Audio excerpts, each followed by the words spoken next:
I'm Alexander Batalier. I discuss about freedom of expression and digital ethics and First Amendment rights. Freedom of expression is one of the most important human rights. It allows people to share their thoughts, opinions, and belief freely. In today's digital world, this freedom also applies online through social media, blogs, and other digital platforms. In digital ethics, help us guide how we use this right properly, making sure we respect others and avoid spreading false or harmful information. Obscene speech. Basically, obscene speech are any actions or activities we do as individuals that is considered as very offensive or rejected by the society. It violates certain threshold na to the point na kinoconsider siya as very unacceptable sa society. Tinatest siya using Miller test, which is may mga criteria tayo dyan. And of course, since sobrang nga niya, offensive or labas na siya, sa kino-consider natin as pwede pang makonsider, then it is not protected under the First Amendment. So, ito naman yung Miller test. So, yung Miller test is a legal test sa US by which ina-estimate natin kung gaano ka-severe or kung gaano kalala yung isang natawag nating obscene speech. So, may mga criteria yan, yung prurient interest, patently offensive, and lacks serious values. Pagdating natin sa prurient interest, ang pinaka-point lang nito is the action demonstrating any sexual demonstration or nakaka-offend ba siya ng sexuality ng isang individual. Patently offensive, whether the work depicts or describes sexual conduct in an offensive way or aggressive way against an individual. Lacks serious value, hindi niya kinoconsider yung mga criteria like yung political, artistic, and scientific value ng action niya or kaya naman yung effect nun sa society in regards to those values. Defamation: a false statement harming someone's reputation. Types: libel, or written, and slander, or spoken. Truth and opinion are valid defenses. Elements of defamation: it has a negative impact on someone's reputation among a substantial number of people in the community, even if the number of impacted people is not a majority of the community.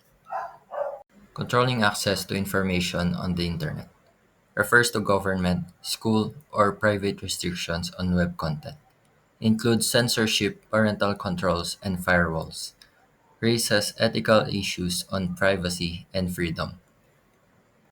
Key components of network access control: client, client software, authentication server, authenticator, authentication framework, quarantine, guest networks, corporate networks, public internet, and management console.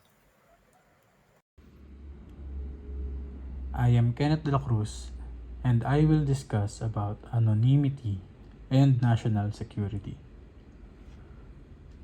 Anonymity means that a person's real identity is hidden when they are online.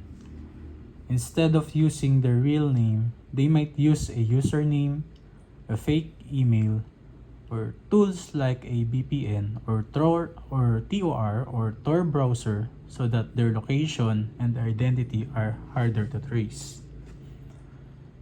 If we look at the Venn diagram on the slide, you'll see three related concepts: privacy, anonymity, and confidentiality.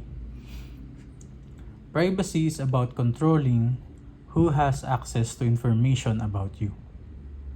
Confidentiality means that the researcher or organization knows who you are but promises not to reveal your identity to others. Anonymity goes one step further. Even the researcher or website does not know who you really are. Anonymity can be very important for freedom of expression. It allows whistleblowers, activists, and vulnerable groups to speak up about sensitive issues without fear of revenge, discrimination, or harassment. However, anonymity has a dark side. Because people feel hidden, they may engage in cyberbullying, online harassment, scams, hacking, or spreading fake news. It becomes harder for law enforcement to trace criminals or hold people accountable for the harm they cause online.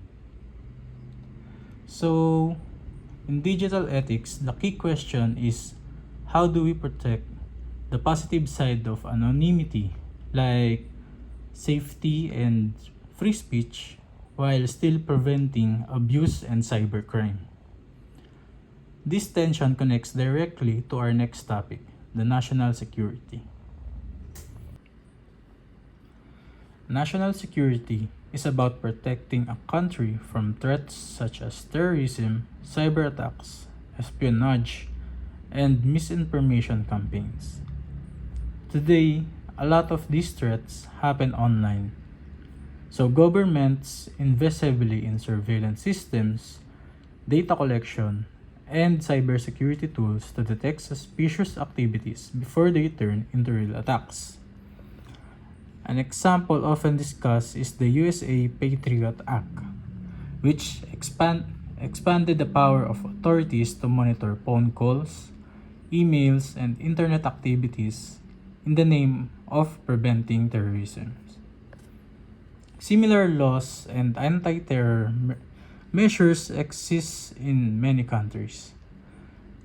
These policies aim to keep people safe, but they also raise serious concerns about privacy, freedom of expressions, and potential abuse of power.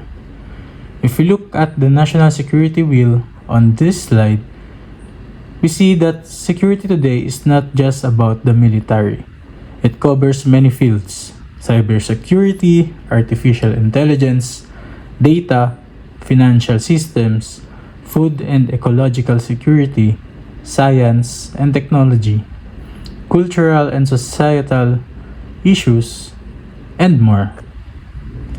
As IT students, we are especially connected to the cyber, data, and AI parts of this wheel. The systems we build can either strengthen security or create new vulnerabilities. The ethical challenge is to find balance. Governments needs enough data and digital tools to protect the public, but citizens also need protection against mass surveillance and violations in privacy. In other words, how much monitoring is acceptable in the name of safety, and where do we draw the line to protect individual rights? Both anonymity and national security show us that technology is never neutral. Our role as IT professionals is designed and use system responsibly, supporting safety and national security while still respecting privacy, human rights, and freedom of expression. I am Prince Dimas, and today I will be discussing the topics of defamation, hate speech, and pornography. Defamation, hate speech, and pornography are major issues in media ethics and online communication, each carrying legal, social, and moral implication. First is defamation. It refers to the false statement made about a person that can damage their reputation. This statement may appear in written form or libel or spoken form, which is slander. Defamation focuses on untrue claims that harm someone's character, credibility, or professional standing. With the rise of social media, defamatory content can spread quickly, making its impact more severe and difficult to control. While second is hate speech, which involve expression that attack, insult, and or degrade individual or groups based on characteristics such as race, religion, nationality, gender, sexual orientation, or disability. Unlike defamation, hate speech is not about false claim, but about discrimination and hostility. Hate speech can create social division, encourage violence, and cause psychological harm. Many countries criminalize hate speech, but definition and enforcement differ widely due to cultural and legal variation. I am Prince Dimas, and today I will be discussing the topic of pornography. Pornography refers to sexually explicit materials intended for adult audience.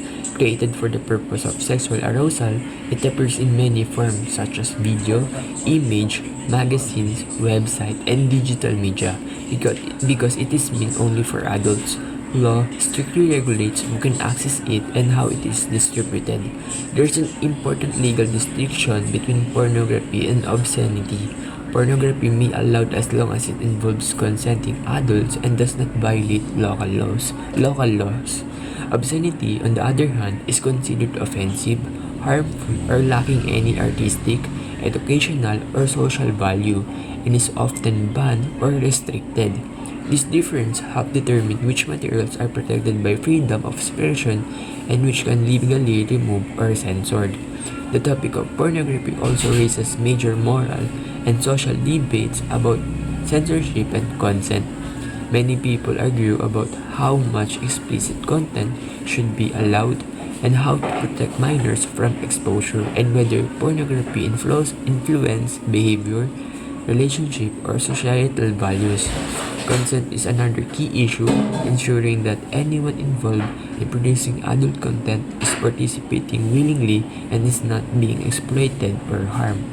Overall, pornography remains a highly debated topic because it sits between personal freedom, legal regulation, ethical concern, and social responsibility.